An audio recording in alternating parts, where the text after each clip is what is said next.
Okay, dahil handa ka na, meron kang 10 minutes. Huwag kalimutan ng ating rule, 30 seconds rule. After meron tayong categorical at saka din 30 seconds rule to be applied. Okay, go ahead kapatid na Brian. Okay, sino po ang first pope nyo? Sino consider Objection, nyo na Mr. first pope? Moderator. Objection, Mr. Moderator. We are talking Yes, about objection. the Pope here, not the papacy. Okay, so next question. Next question, go ahead. Related po yun. Papasiya po yan eh. About the Pero papacy related po yan. yun dahil objection lang po. Yes, Mr. go ahead, go ahead. Moderator. Okay, go ahead. Ang center of authority kasi nila, 'di ba, yung pope, yung papacy, sila yung pinaka-pastor, kumbaga. Tinatawag din ng pastor to dati eh, naging pari lang later on eh. So, sino to yung pinaka-first na pope? Kasi sila yung yung center of Counter objection, Mr. Moderator. Yes, go ahead, go ahead. Kung sasagutin ko yan, mangyayari po dyan, pupunta po kami sa topic na papacy. Okay. Sasagutin So, ko yan. Wala pong problema, sasagutin ko po yan. Pero kung i-allow po ng moderator, sasagutin ko yan. Pero sigurado, Okay, so- mamaya ay talagang malilisa po tayo sa topic po natin.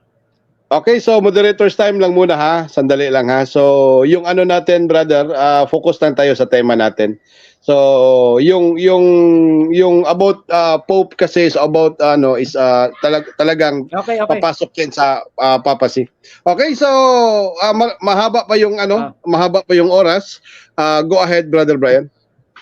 Okay, sabi niya kasi mismo sa sinabi niya, mga diocese daw nila may connection doon sa unang church. Okay, ngayon ang tanong ko, paano sila nagkaroon ng connection? Okay. Sinabi lang So, niya yun, pero walang evidence eh. Meron na po akong nabasa. Paano? Meron po akong nabasa, hindi lang kayo nakinig, di ba? Kung titingnan po natin ang banal na kasulatan, St. Matthew chapter 16 verse 18, sabi ng Panginoon, even the gates of hell shall not prevail against it. So ibig sabihin, from the time of the foundation until now, existido po ang iglesia pong ito. By way of what? By way of the administration, sa authority na itinatag ni Kristo from the first century AD na hindi naputol from the time of Christ until now. So kaya nga po, sabi ng mga kasaysayan na ang iglesia Katolika Romana, yan po ang iglesia itinatag ni Kristo. Next question. Time. Ang tanong ko po, paano? Nag-object po ako, sabi niya kasi, okay, sorry. Nag-object go ahead. po ako, sabi, hindi niya po sinagot yung paano eh. Ang tanong ko po, sabi niya kasi, yung mga diocese daw nila, may connection doon sa first century church. Ang tanong ko paano?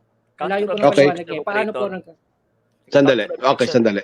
Counter objection, go ahead. Counter objection, Mr. Moderator. Sinagot ko na po yung tanong po niya. By way of living administration and magisterium. Di ba? Yan yung sabi kayo na living authority na nandyan from the first century until now.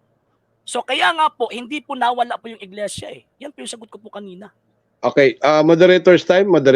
Bro, Brian, ano mo lang kung gusto mo ng categorical question o i-reconstruct mo to categorical kasi kung paano kasi that means asking for opinion, no? So, i-ano mo na lang, i-form into categorical question mo na lang, Brother Brian. So, continue, go ahead. So, sabi niya, pinasa yung authority. Paano yun? Ginawa ko lang more specific. Yung authority daw pinasa. Paano pinasa? Paano pinasa? Ang sagot po natin po dyan sa pamamagitan ng yung unbroken successions from the time of St. Peter until now. From the time of the apostles until sa bishops na hanggang ngayon. So, ibig pong sabihin, meron pong tinatawag na living authority. Kasi hindi po mangyayari or magiging sinungaling po ang ating Panginoon Kristo nang sinabi niya, even the gates of hell shall not prevail against it, pagkatapos wala namang taong humahawak sa authority na yan from the first century until now. So by way of transmitting the authority yung sa mga successors po nila, kumbaga. Time. Next question. Next question. Pakita mo ako ng ebidensya na si St. Peter nag-transmit ng authority sa Pope. The World Almanac in Book of Facts edition 1994 and edition 1999, yung listahan ng mga kasantupapahan po namin eh. Nandyan po eh. Yan po yung nagpapatunay yung tinatawag na unbroken succession. So yung tinatawag na unbroken succession, ibig sabihin, yung humalili sa office na kung saan hinawakan din po ni San Pedro. By way of election, kung babasahin po natin ang Acts of the Apostles chapter 1. Di ba? So, yun po yung sagot ko po. So, next question. Wala kang makikitang, kasi sabi mo transmitting merong isang physical na na tinatransmit. Ano ba yon? Yung ba'y sulat na sinasabi na ito ang susunod sa akin na Papa? May ganun ba yon? Yung ba yung authority? Office. Yung ba ganun ba ang sistema? Office po siya, sir. Office. Yes. Pag Oh. sinabi po kasi authority, it refers to the office Kung sa Latin word, tinatawag po yan na sedes. So, ibig pong sabihin, from the time of St. Peter, nang sinabi ng Panginoon na I will give you the keys of the kingdom of heaven, so ibig sabihin, yan po yung sedes. Ibig sabihin, the authority. So, yung authority na yun, hinawakan po ito ng San Pedro. Pagkamatay ng San Pedro, may humalili po nito. And mismo ang kasaysayan nagsabi na itong humalili po sa mga San Pedro, ito po yung mga kapapangan at mga kaobispuan sa mga apostoles. Okay. Next question. Bigyan mo ako ng isang proof na nag-transmit siya ng authority. Ito na, binibigay ko na sa kayo na ang next na ano. No. By way of succession po yung sinasabi ko. Ibig sabihin, nandyan po yung authority, magiging matransmit lang po niya or matanggap po niya yung tinatawag na authority by way of succession. Next question. So kahit sino pala pwedeng sumunod. Pagka binoto, basta i-elect po nila, pagkatapos naging pari, naging obispo, ayun, pwede po yun. According po yun sa banal na kasulatan. Okay. Next question po. Kailan po unang na-attribute ang salitang Catholic sa Roman Catholic bilang isang pangalan ng church? Actually, in terms kailan of po unang na-attribute? In terms of descriptive name, in terms of description, unang binanggit po ito ni San Ignacio ng Antioquia around 106 to 107 AD. And Saint Ignatius of Antioch, isa po siyang estudyante po na Saint John the Evangelist. So talagang malapit na malapit. Next question. Okay. So meaning to say, yung word ng Catholic, hindi siya pangalan ng church, kundi description. Sa Universal po, Church. Sa pasimula, description po siya. Naging pangalan lang po siya dahil mga around 18th century, naging pangalan siyang official. Bakit po? Kasi ang dami-dami na po mga squatters Next question. Okay, sabi mo naging pangalan na official. Bakit? Marami ng mga squatters squatter. po. Nagbabasa lang ng Biblia pagkatapos nagtitindig ng kanilang mga sekta. Ito po yung next question. Sino po yung nag-decision na ito ang gawin nating pangalan na Catholic Church? Yung iglesia binigyan po ng Panginoon Jesucristo na whatsoever you shall bind on earth shall be bound in heaven. At nag-convene po sila mga around 1869 to 1870 to give an official name sa iglesia itinatag ni Kristo. Bakit po? Kasi yung sinasabi po nila, kalooban po yun ng Panginoon Jesucristo. Kasi sabi ng Panginoon, whatsoever you shall bind on earth shall be bound in heaven. Next question. Okay. Ang doktrina po ba ng Catholic Church ay galing sa Nicene? Objection, Mr. Moderator. We're not talking here about the doctrine about Nicene. Objection. We're talking here about the history and foundation of the Catholic Church. Mamaya na po yan, doktrina. May counter-objection ka, Brother Brian? Yes, kasi po ang topic namin is base sa scriptures. Base sa salita ng Panginoon according to the scripture. So, doktrina, part yan ng pagpapatunay kung totoo ba yung church mo. Okay. So, moderator's time. So, yes, Brother. Hindi po, sir. Bakit po? Yes. Broad po kasi yung term na doktrina kahit saan po tayo pupunta po dyan, pag sinasabi yung doktrina, tapusin muna natin yung kasaysayan, yung pag-proof, yung pagprueba ng Iglesia Catholic Apostolic Roman, yung itong tinututulan mo ngayon, yun, tapusin muna natin ito, pagkatapos lipat tayo sa doktrina. Next, okay, moderator's time. Brother Brian, huwag natin kalimutan yung topic tapat natin is about a true church, no? No, yung the Catholic Church is the true church founded of Christ, no, by Christ. So yung doktrina kasi pwede natin yan ipasok, but you need to reconstruct your question na papasok sa tema natin. So itinatanggap natin related question or yung sa topic talaga natin.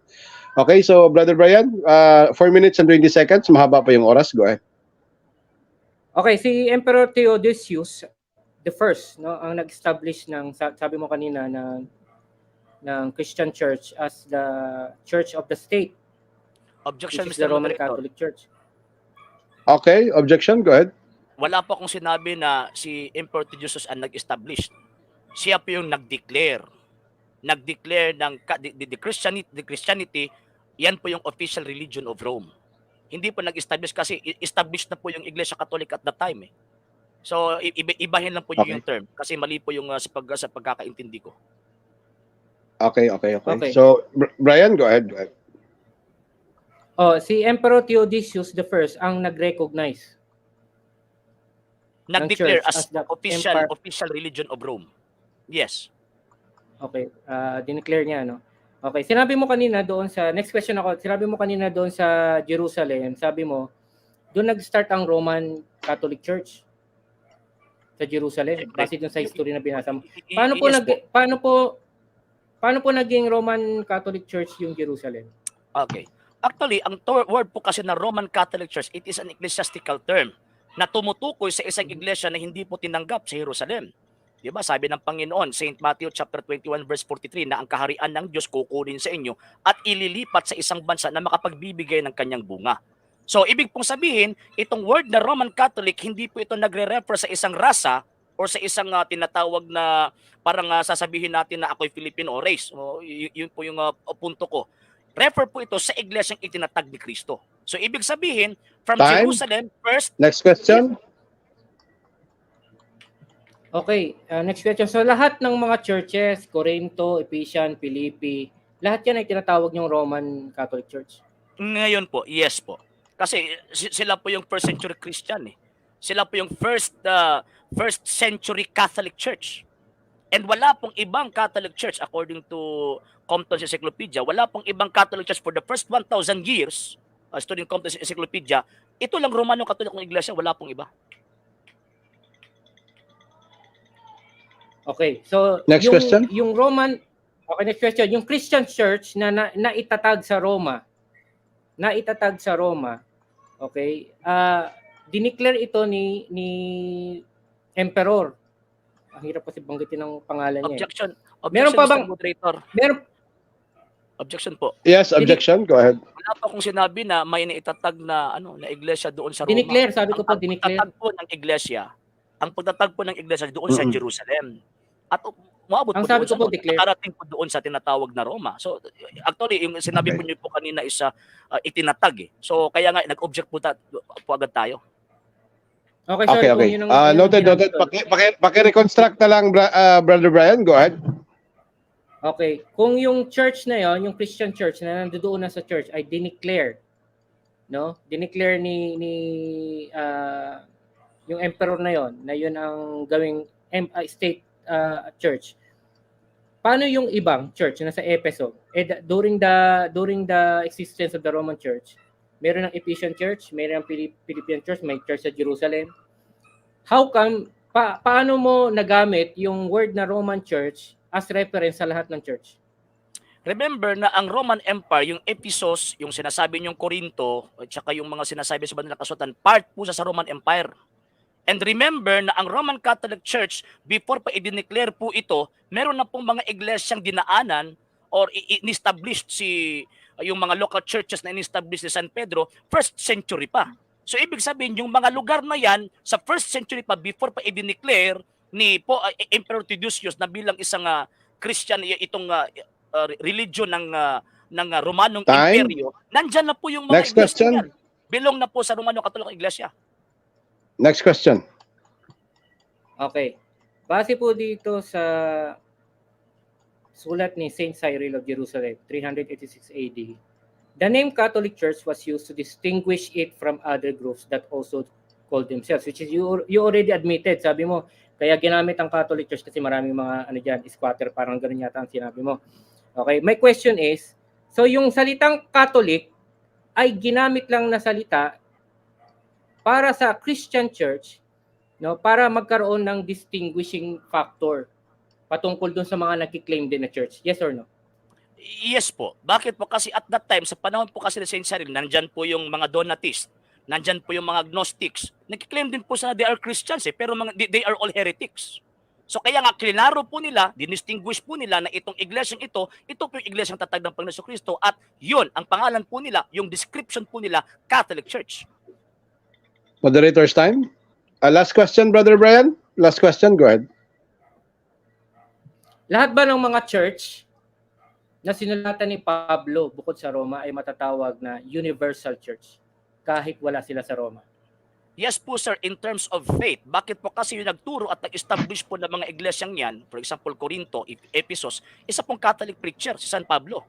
So ibig pong sabihin, yung mga iglesyang yan, sigurado, mga Katolikong iglesia po yan. Hindi po yan yung ipinarehistro po ninyo. Okay, so maraming salamat Brother Brian sa iyong katanungan at maraming salamat din sa lahat ng sagot Sir RG Sino. Sa hindi pa po nakapag-follow sa mga pages po natin, i-follow nyo po yung mga pages po natin, RJ Horolanciano II, TV Apolia Punto Argumento page, Kuya Apologist TV page, and RJ's Vlog 2022.